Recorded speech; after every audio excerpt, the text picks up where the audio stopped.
Pastor Parokimu ahli sejarah gereja. Dia manusia langka yang masuk ke ke apa? Ke Museum Vatikan cuma mahasiswa sejarah gereja ya. Coba tanya dia.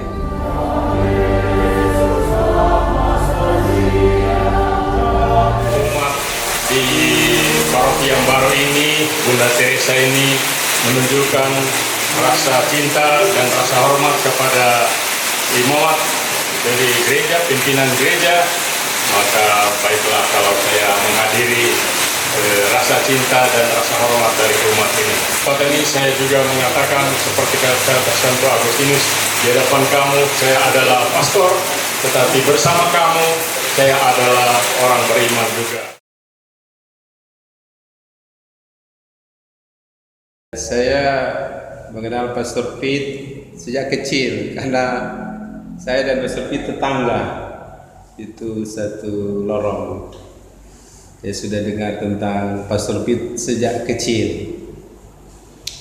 Nanti kenal dan mulai lebih dekat Pastor Pete ketika beliau jadi imam, jadi misa pertama di kampung di Taratara. Terus saya jadi misdinar. Itu 39 tahun lalu. Jadi saya mulai lihat pastor itu bagaimana, pastor Pete itu orangnya bagaimana. Jadi dari kesan-kesan ke perjumpaan itu saya tahu Pastor Pete orangnya tenang, bicaranya sederhana, langsung, tidak bertele-tele. Dari peristiwa misa pertama imam baru itu 39 tahun lalu, kemudian saya tertarik ingin seperti Pastor Pete, seperti juga Pastor Moritz, karena saya ingat Pastor Pete misa pertama dan tabisan dan misa pertama sama-sama di katedral, kemudian misa pertama di kampung kami di Taratara. Saya mulai tahu tentang dia. Sudah itu putus. Nanti mulai tahu juga Pastor Pete ketika di Seminari Pineleng ya, kami bertemu, saya sebagai frater dan dia sebagai dosen, lalu juga serentak ekonom. Wah, pastor sederhana, pastor saking sederhananya mungkin juga efeknya di menu sederhana. Ya, saya percaya bukan hemat, tapi karena dia orangnya sederhana. Nampak juga dari sajian-sajian kami di seminari. Tetapi bobot Pastor Pete saya temukan justru di ruang kuliah. Ya. Dari diktatnya tentang sejarah gereja, saya paling menikmati membaca diktatnya. Bahasanya runut, jelas,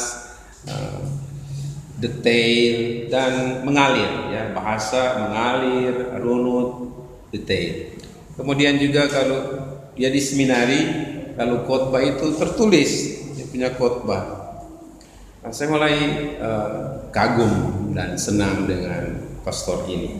Jadi orangnya sederhana, tidak orang Manado bilangnya rancis-rancis, AA, BB, suka tidak suka, tidak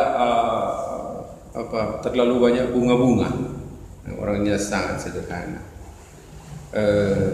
tetapi bobotnya luar biasa. Ide-idenya yang ada hubungan dengan sejarah gereja itu luar biasa. Yang lucu dan disukai oleh banyak frater Pastor Pete adalah misalnya cepat. Dia pernah guyon begini, ya kamu kalau saya bisa belum sempat tasono soklat. Tapi guyon yang malah membuat orang makin tidak bisa tidur kalau dia bisa. Cepat sekali, ekspres. Ini pastor mungkin paling disukai oleh orang sekarang. Mungkin juga nggak disuka kan? Pastor Pete bisa nggak disuka kan? Tepat waktu, baik waktu mulai maupun waktu selesai, tidak bertele-tele. Ini mengungkapkan suatu kepastian dan kejelasan hidup. Kemudian sebagai imam, ya Pastor Pit memang lebih suka duduk dan membaca, sehingga akibatnya memang ya jarang dia di acara-acara banyak orang. Ada hadir tapi tidak sebagaimana saya dan pastor-pastor lain suka kumpul-kumpul. Pastor Pit tidak, karena dia mungkin lebih menikmati kesendiriannya, refleksinya, tulisan-tulisannya. Pastor Pit juga orangnya disukai oleh banyak pastor. Saya tahu banyak pastor senang, respect sama dia, respect karena kesederhanaan dan bobot. Ya beda ya, ada sederhana tapi standar. Tapi sederhananya Pastor Pit itu memang bak isi. Jadi seperti air tenang menghanyutkan. Ya, sekali lagi dia memang bukan orang basa-basi menurut saya, tetapi orang yang to the point. Saat ini saya bangga dengan Pastor Pit sebagai pastor sudah senior, sudah 39 tahun, masih sangat aktif di paroki, bersemangat juga di paroki. Saya sebagai pastor yang adiknya jauh, baru 25 tahun, kagum dengan Pastor Pit ini. Ya kalau sekedar kembali lagi ke belakang, memang Pastor Pit dari keluarga tenang-tenang, karena orang satu lorong jadi baku tahu. Mamanya tenang-tenang, kakak adiknya juga tenang-tenang. Mereka tinggal di satu sudut rumah di kampung, di lorong yang juga tenang, hanya bertemankan air, karena di belakang rumah kan ada sungai. Jadi alam juga mungkin juga menyebabkan mereka menjadi pribadi yang tenang, karena memang tinggal di daerah yang tenang, bukan tinggal di keramaian. Dia sulap sekali anjing. Dulu ingat di seminari, karena dia senang anjing, maka ada frater yang takut mau lewat kamarnya, depan kamarnya itu takut.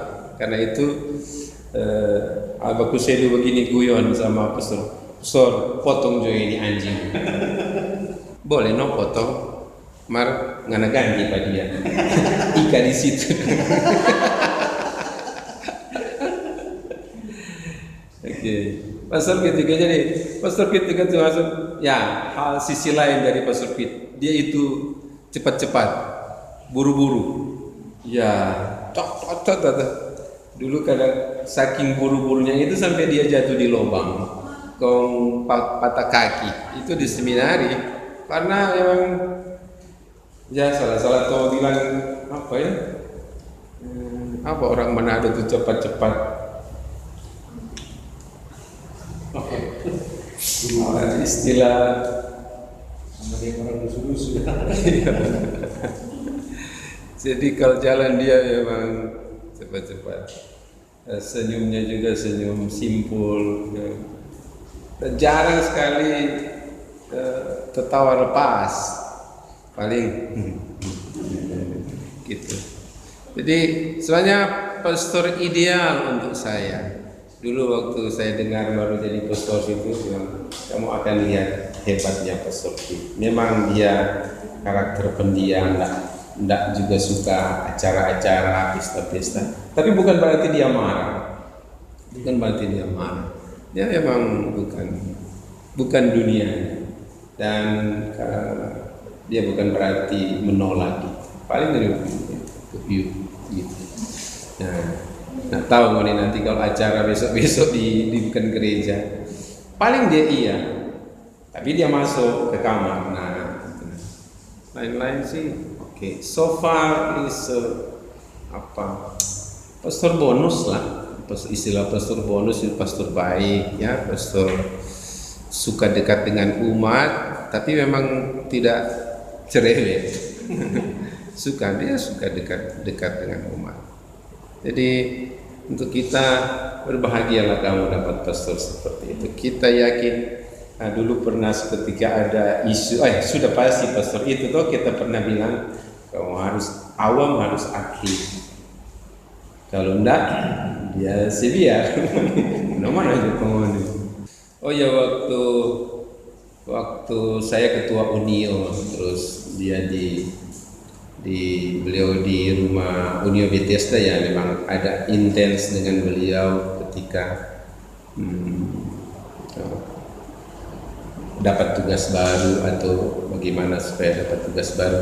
Ada sedikit pengalaman bagaimana dia senior saya, tapi saya sebagai ketua waktu itu tanya, pastor untuk selanjutnya kira-kira mau kemana, sambil juga dia ada pemulihan kesehatan. Nah itu usul saya dia ke Tomohon. Saya ingat itu Pak, lupa tahun berapa. Akhirnya saya sebagai pengurus Unio kita usulkan dia ke uskup untuk kalau boleh di Tomohon. Nah, karena itulah dia ditempatkan di Paroki Hati Kudus Tomohon sebagai pastor paroki, dan kemudian supaya dekat dengan rumah sakit Gunung Maria. Nah itu bagaimana hubungan dan percakapan saya dengan dia, dan membuat kesepakatan seperti itu. Saya lihat sesudah dia di paroki dia sehat, bersemangat. Ya. Mungkin juga memang saatnya dia bisa memulai pekerjaan baru lepas dari dosen. Sampai sekarang itu kan sudah terjadi penempatan beliau di Paroki Tomohon Utara kan kira-kira 6 tahun lalu. Iya, kira-kira 6 tahun lalu. Dan sudah itu dengar-dengar dia sehat, oke, semangat, tidak pernah ada masalah. Nah, pastor itu pastor setia, ya, pastor yang setia. Ya mungkin kalau dengan anak muda tuh dia bukan dunianya. Dia bukan pastor milenial, bukan, agak sulit ya. Tapi bukan berarti dia tidak mendukung. Dia sangat mendukung. Pokoknya dia dosen sejarah gereja yang top, yang hebat, betul. Diktatnya itu saya masih simpan sampai sekarang. Diktatnya. Jadi kalau cari sejarah gereja, mulai dari sejarah gereja perdana, abad pertengahan, saat-saat sulit gereja di abad pertengahan, saat-saat berat gereja universal, tanya pada dia. Kalau nggak tanya, ada di Petraktat.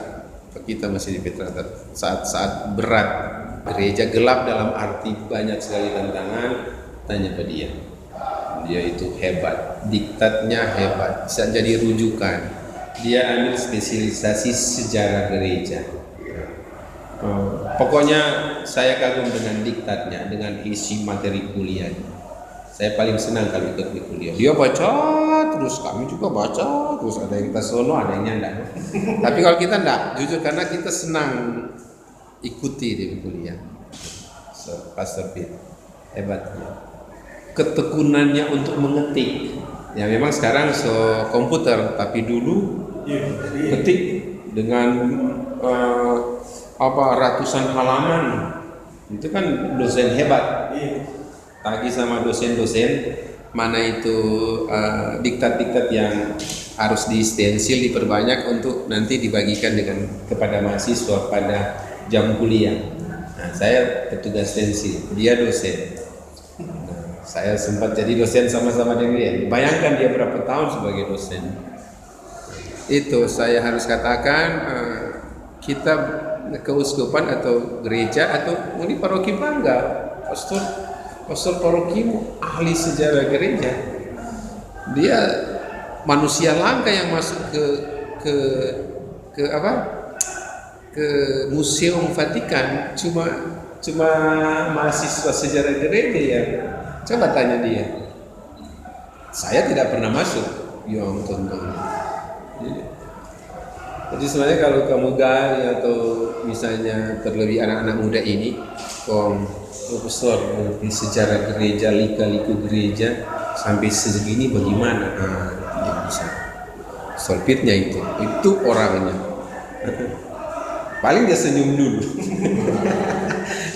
Tapi kalau misalnya boleh besok dia bilang Dia orang pernah tanya, dia bilang nanti, dia bilang pasti beda kalau kuliah sama mahasiswa dengan depan kamera. iya. Tapi kita pernah sounding itu. Iya. Pastor Pit juga salah satu waktu mungkin masih di seminari Kekasih. Salah satu musisi juga, sampai dia menciptakan lagu Ya Yesus sama. Jadi kebetulan saya kan masuk seminari Kekaskasen, tapi Pastor Pit kan di seminari tinggi. Nah, kita generasi kemudian tinggal melihat hasilnya. Ya Yesus hamba, ya Yesus hamba setia jadi karyawan. Ini generasi-generasi sebenarnya yang berisi. Jadi Pastor Pit, Pastor Terry, Pastor Feiti, Pastor Yoanso, ini dorang itu pastor-pastor yang ada juga nilai seninya. Betul. Jadi benar, dia ada cita rasa seni tertentu, tidak dalam bentuk suara, tapi dalam syair mencipta. Dan buktinya ada. 4 orang suka menyanyi, baru ada. Mungkin dia jarang angkat telepon kan. Kita sejak mulai dia masuk Rocky belum pernah telepon karena dia pikir lebih baik ketemu. Iya memang. Kita juga dengan Romi juga. Waktu kata mau tanya sesuatu menjelang Paskah, masa dia mesti on the spot. Nah itulah Pastor Pit ya. Bukan sebenarnya zamannya sekarang kan zamannya komunikasi model itu kan bukan. Tapi Pastor Pit enggak ikut. Tapi bukan berarti dia sulit ditemui. Beda tuh dengan bahkan ada yang ada HP malahnya angka-angka. Yang menarik juga Pastor Pit sampai sekarang kan dia bastir sendiri. Kan? Kalau mau pikir-pikir, coba kamu renungkan ini sebagai umat ya. Kemarin Pastor ini berarti masih sehat juga. Kalau bisa dia buat sendiri, bukan berarti tentu dia tidak ada biaya untuk itu atau tidak mau kan, tapi dia memang lebih enjoy dengan. Jadi ibaratnya ini mau bikin susah orang, toh? Karena memang makannya sederhana, cuma oatmeal itu Pagi-pagi dia bikin sendiri. Jadi untuk umat ya kalau bicara pesan, ya sebenarnya saya mau bilang beruntunglah kalian pastor ini di awal-awal lah pastor. Sebenarnya sangat mandiri pastor ini, sangat mandiri. Nah tidak tidak banyak bikin pusing orang, bikin sibuk orang. Padahal umat itu tulus kan bantu, tapi dia kalau ngoni terlambat dia tinggal pengoni. So pernah ada kejadian di Tomohon. Ini mau misa duka ini. Jadi ada 2 kejadian kita di situ. Dia misa, pokoknya dia misa. Kalau di duka kan ada rangkaian acara ini. Nah, dia cuma tahu dia semua misa. Jadi sampai dia pergi langsung mulai. Orang lagi sambutan ini, sambutan itu. Dia cuma bilang, jam begini kok mau misa. Satu. Kemudian ada Pastor Eca Papak meninggal setelah orang dah tunggu pada dia di ruangan sebelah untuk berarak dari ruangan masuk ke tempat misa. Ya, lagi orang di sebelah di uskup Suatan, kayak pastor lagu pembukaan. Padahal dah tunggu pada dia sebagai pastor paroki Tomohon. Dia kotek dari oto di oto dia turun dari oto dia pakai toga, bajana, ya. Terus sampai di meja kau bilang, "Senang papa dan putra dan roh kudus." Nih, dah tunggu pada dia. Jadi orang kurang dapat baku orang di museum Suatan. Padahal orang di ruangan sebelah. Aduh. Tapi ya itulah Pastor Pit. Dunianya begitu, orangnya begitu. Nggak masalah. Sekarang tinggal soal ngoni mau menyesuaikan nggak. Kalau nggak ya namanya akan lucu-lucu banyak terjadi. Karena dia ada misdemeanor atau enggak, dia tetap mulai. Dia enggak tunggu. Dia tunggu misdemeanor. Ada petugas atau enggak, pokoknya dia bisa. Jadi orangnya begitu. Jadi itu yang dicari oleh banyak orang. Cepat, tepat. Kepada umat paroki Bunda Teresa dari Kalkuta GPI, bersyukur dan berbahagialah atas kehadiran seorang pastor bonus, Pastor Pete, pastor senior yang sudah berpengalaman dan pintar, tenang, saleh. Sungguh luar biasa kehadiran Pastor Pete di tengah-tengah umat. Bersyukur dan berbahagialah serta dukung, doakanlah Pastor Pete dalam karya pelayanannya. Profesiat Pastor Pete atas ulang tahun imamat ke-39. Selama 39 tahun Tuhan sudah memakai Pastor Pete untuk pelayanan. Maka semoga Pastor Pete bahagia, sehat-sehat, penuh sukacita dalam tugas pelayanan sebagai imam di tengah-tengah umat. Hebat, pastor hebat.